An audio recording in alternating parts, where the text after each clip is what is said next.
zibairo mwari ndingadaita ikupa iwo izo imi munoda zokwadi pamoyo ya vanhu zokwadi mukati pakavanda mwari munoda zokwadi pamoyo ya vanhu zokwadi mukati pakavanda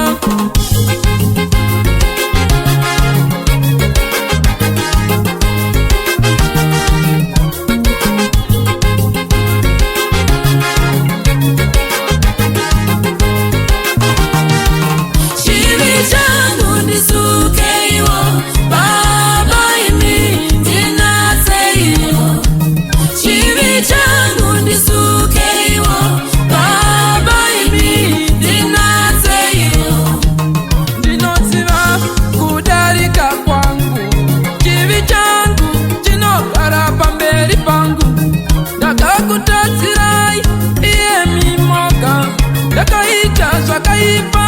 pamberi penyu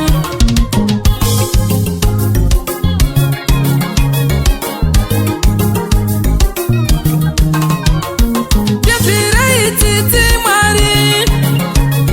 nokuda kwounyoro hwenyu dzimai kudarika kwangu nokuda kwengoni dzenyu zhinji ndinzwirei tsitsi mwari nokuda kwounyoro hwenyu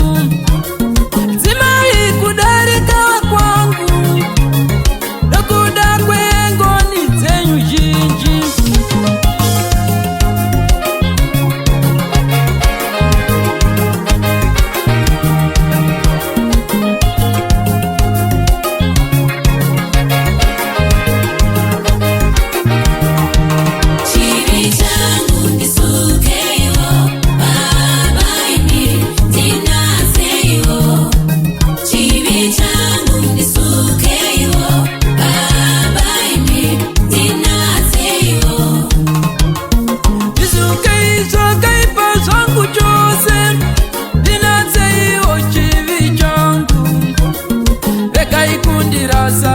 pamberi penyu musabvisa mweya mutsvene wenyu kwandiri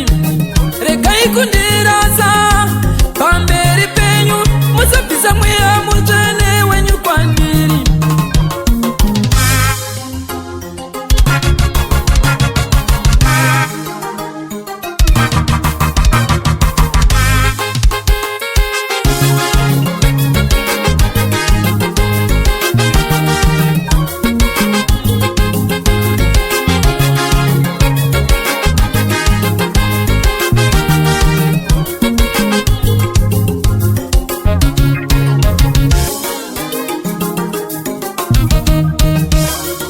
Mwari makarurama pakutaura kwenyu Jehovha hamuna mhosva pakutonga kwenyu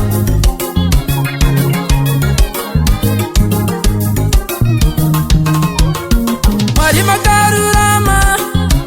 pakutaura kwenyu Jehovha hamuna mhosva pakutonga kwenyu